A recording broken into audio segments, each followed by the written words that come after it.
Baik, kita akan tutup teman-teman sekalian pertemuan kita pada malam ini dengan awal munculnya kemusyrikan. Dan itu di tangan seseorang yang bernama Amru bin Luhai. Amru bin Luhai, hafal nama itu, Amru bin Luhai. Nama ini luar biasa ini. Karena baginda Nabi SAW mengatakan apa? Aku diperlihatkan Amr bin Luhai di neraka, isi perutnya keluar sambil dia memegangnya. Kan di neraka orang tidak mati gitu. Gak ada kematian, jadi dia disiksa sambil dia merasakan walaupun semua tubuhnya terpotong-potong tidak mati. Na'udzubillah minan nar. Karena dialah orang yang pertama mengganti ajaran Ibrahim alaihissalam. Kita mulai kisahnya. Di Mekah teman-teman, setelah Ibrahim alaihissalam meninggal, Ismail alaihissalam meninggal, tetap manusia dalam keadaan tentram. Saya terus terang secara pribadi coba menelusuri, artinya mencari tahu berapa tahun kira-kira kisah antara Ibrahim Ismail alaihissalam dengan munculnya Amr bin Luhai, tapi saya tidak temukan. Banyak buku-buku sejarah langsung meringkaskan munculnya perilaku atau munculnya kemusyrikan Jazirah Arab, awal munculnya di tangan Amr bin Luhai. Tapi selisih tahun tidak disebutkan. Intinya setelah meninggal dua nabi yang mulia ini. Kemungkinan besar cukup lama gitu. Di Mekah teman-teman, suku Jurhum, masih ingat tadi suku ini ya? Masih ingat nggak? Baik. Suku Jurhum ini teman-teman berkembang pesat. Dan sekarang menjadi keluarganya Ismail alaihissalam, karena Ismail juga menikah dari situ, gitu kan? Suku Jurhum ini teman-teman, rupanya dengan adanya musim haji mendapat keuntungan yang banyak, karena mereka dagang makanan, dagang minuman, seperti sekarang. Ya, sampai orang-orang sampai sekarang mengatakan, kalau orang pakar ekonomi Islam mengatakan tempat yang paling menguntungkan seluruhnya itu kalau bisnis di Mekah dan Madinah. Ya, orang punya hotel, orang punya toko, orang setiap saat ada haji, tiap tahun datang dan jutaan orang pasti belanja lagi gitu. Yang jelas ada satu suku Arab yang lain namanya Khuza'ah. Suku Khuza'ah teman-teman ini suku yang cemburu dengan Jurhum. Dan hidupnya Khuza'ah ini suka berperang. Maka mereka mau datang dan menyerang Mekah supaya bisa merebut Mekah ini dari Jurhum. Bawalah mereka pasukan besar, mereka datang dengan pasukan besar. Jurhum tahu, zaman itu dulu Mekah ada bentengnya, ditutup pintu gerbang, mereka juga persiapkan. Ringkas cerita, terjadi peperangan. Setelah beberapa hari peperangan teman-teman sekalian, dengan hikmah Allah, suku Khuza'ah menang. Pendatang baru ini menang, dan suku Jurhum dikalahkan. Maka ada beberapa pimpinan Jurhum, tapi tidak disebutkan namanya, yang akhirnya mengambil inisiatif sebelum pintu gerbang benteng mereka ditembus, karena mereka sudah lihat ada kekalahan, orang dalam benteng sudah ketakutan, maka mereka menimbun sumur Zam-Zam. Menimbun, dihilangkan sumur Zam-Zam sama sekali. Dan mereka sepakat untuk tidak ada yang berbicara kalau pasukan Khuza'ah berhasil masuk. Nggak ada yang tunjukkan di mana air Zam-Zam itu. Masuklah mereka dan berhasil memenangkan peperangan teman-teman sekalian, dan memimpin Khuza'ah di Mekah itu ahli sejarah mengatakan antara 300 sampai 500 tahun, tapi tidak ada air. Salah satu raja dari Khuza'ah nanti yang memimpin, ini tidak disebutkan orang yang pertama. Ada juga ahli sejarah mengatakan dia orang pertama, dia yang memimpin peperangan lalu dia masuk ke Mekah. Ada yang mengatakan tidak, dia orang yang sekian datang, raja kesekiannya Khuza'ah. Ringkas cerita, ada satu orang namanya Amr bin Luhai ini memimpin. Orangnya sebenarnya Amr bin Luhai ini pemimpin yang sangat disegani, karena secara fisik orangnya tinggi besar, orangnya kuat, dan dia punya sifat dasarnya orang-orang Arab pada saat itu adalah karam. Karam itu dermawan, suka memberi makan orang, suka membantu orang, sampai-sampai dia dengan hartanya sendiri biasa memberikan makan seluruh jemaah haji yang datang pada saat itu. Perilakunya si Amr bin Luhai. Cuma dia bukan orang yang mengikuti ajarannya Ibrahim alaihissalam. Suku yang lain dari luar datang merebut Mekah, gitu kan? Dia nggak ngerti nih ajaran Ibrahim alaihissalam. Dia cuma tahu nih jemaah haji orang datang ya begitulah, gitu kan.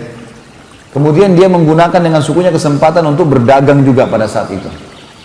Amr bin Luhai ini teman-teman sekalian, pada saat dia memimpin, dia mengeluarkan beberapa keputusan yang akhirnya mengubah ajaran Ibrahim alaihissalam. Yang pertama adalah dia memasukkan berhala ke Jazirah Arab. Ceritanya, suatu hari Amr bin Luhai ini pergi ke negeri Syam. Negeri Syam tadi saya bilang Lebanon, Syria, Yordania dan Palestina. 4 negara dulu namanya Syam. Dia pergi ke negeri Syam teman-teman sekalian. Kemudian dia melihat ada orang di sana namanya suku Amalik. Suku ini lagi nyembah-nyembah berhala. Lalu Amr berkata, apa yang kalian buat? Kata suku ini, patung ini mendekatkan kami kepada Allah. Dan kalau kami butuh apa-apa, kami minta kepada patung ini. Patung ini menurunkan hujan buat kami, menyembuhkan penyakit kami, memberikan keturunan buat kami, dan seterusnya. Amr bin Luhai tertarik dengan itu. Lalu dia bilang, kami di Mekah tidak punya air. Nggak ada air Zam-Zam kan, tidak ada air. Dan ini perkataan dia mengatakan kami di Mekah tidak ada air. Kemungkinan kata ahli sejarah lebih tepat dia adalah bukan raja pertama di Mekah, tapi sudah raja kesekian. Jadi sudah kakeknya dulu yang berebut Mekah. Jadi dia ini betul-betul blank, tidak tahu apa-apa. Dia kehilangan informasi tentang masalah air Zam-Zam itu. Maka dia bilang, saya akan beli beberapa patung, saya bawa ke Mekah. Siapa tahu patung ini nanti bisa mendatangkan air buat kami. Maka dia pun akhirnya membeli patung, dan patung yang pertama dia masukkan ke Mekah namanya Hubal. Patung Hubal. Patung ini dibawa sama dia, kemudian patung tersebut diletakkan di pintu gerbang Mekah. Lalu dia memerintahkan seluruh masyarakat Mekah pada saat itu untuk meminta agar semuanya tiap hari datang minta kepada patung agar Mekah mendapatkan sumber air. Karena dia seorang raja yang disegani pada saat itu dan sudah cukup lama ajaran Ibrahim dan Ismail AS berlalu, maka orang-orang pun mengikutinya. Pada saat itu masyarakat Mekah masih mengenal Allah, tahu haji ini, rumah ini punyanya Allah. Tapi mereka secara rububiyah, secara menganggap Allah itu Rabb, pencipta, mereka yakin. Tapi mereka tidak melakukan ibadah, uluhiyahnya tidak ada. Mereka dalam arti kata ibadahnya ini masih dicampur baur dengan kemusyrikan. Maka yang terjadi teman-teman sekalian, semua orang Mekah pada saat itu mulai menyembah Hubal. Berjalan beberapa waktu, Amr bin Luhai mengeluarkan instruksi untuk setiap suku di Mekah harus buat patung sendiri. Kemudian meletakkan di depan sukunya. Jadi dulu Mekah itu kalau kita ibaratkan masjid ini Mekah, di pojok sebelah sana ada suku sendiri, ada bentengnya sendiri. Di sini juga ada, di sini juga ada, di sana juga ada, gitu-gitu. Maka dia perintahkan agar semuanya suku punya patung sendiri-sendiri. Pada saat itu tersebarlah banyak patung teman-teman sekalian. Di antaranya yang terkenal adalah suku Hubal, patung Hubal tadi disembah oleh seluruh masyarakat Mekah. Kemudian ada patung Hud. Patung Hud ini yang paling banyak disembah oleh suku Kalb. Kemudian ada Suwa yang disembah oleh suku Hudzail. Ada Yaguth yang disembah oleh suku Tai. Kemudian ada masyarakat wilayah Jarash, Kemudian ada Ya'uq disembah oleh wilayah Hamazan.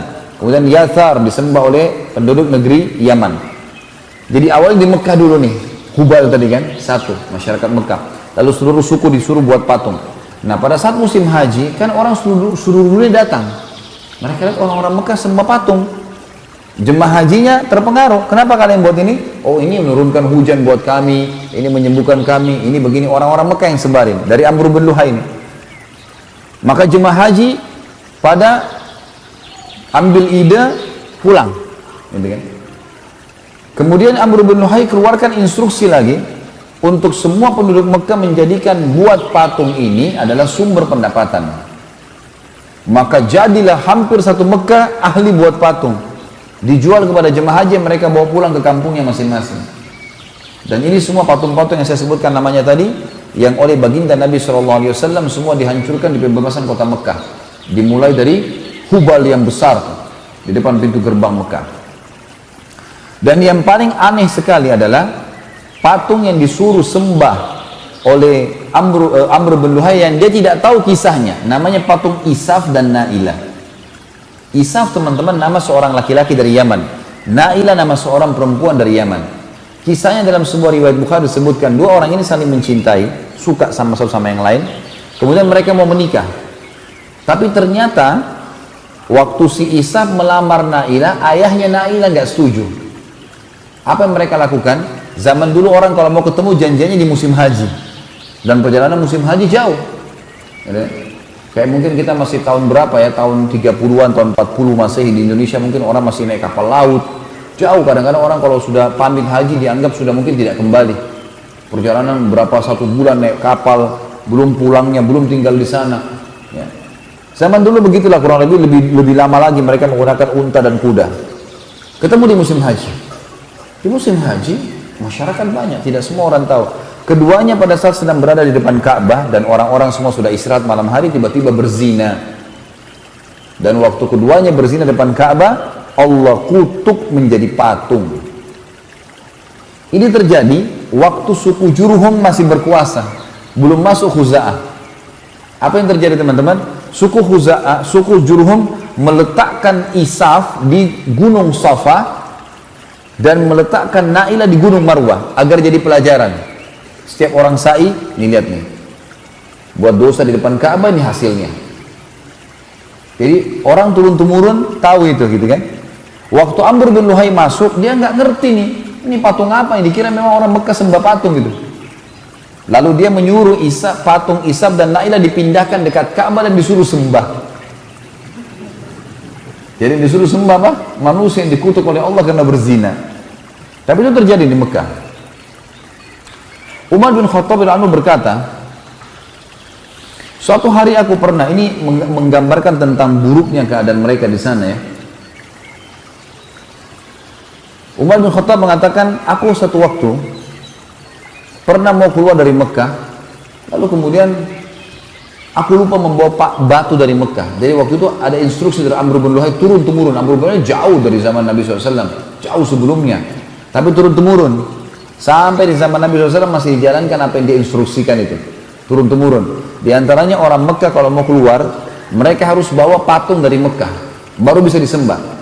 Dan kalau tidak punya patung, harus bawa batu itu dipahat sama dia. Dan pahat ini apa saja, pokoknya batu kecil misalnya, seperti sebesar ini misalnya. Ini aja dicoret sama dia, dibuatin mata, dibuatin hidung, ini Tuhannya, sembah. Makanya dikatakan zaman jahiliyah, zaman kebodohan gitu. Kata Umar satu waktu, saya pernah keluar dari Mekah, lupa bawa batu dari Mekah. Nggak ada saya bawa batu dari Mekah.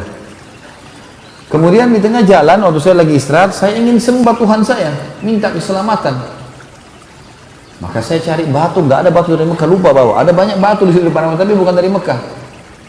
Dia bilang, kalau saya lihat dari Mekah yang saya bawa cuma pakaian sama makanan, dan saya bawa kurma, maka saya buat Tuhan saya dari kurma. Kemudian saya sembah. Setelah saya sembah, saya lapar, saya makan kepalanya. Waktu itu Umar radhiyallahu anhu sempat tersenyum. Maka para sahabat bertanya, kenapa Anda tersenyum? Dia bilang, saya teringat dulu masa jahiliyah. Begitu luar biasa bodohnya dulu gitu. Tidak mengerti. Tuhannya dimakan sendiri gitu.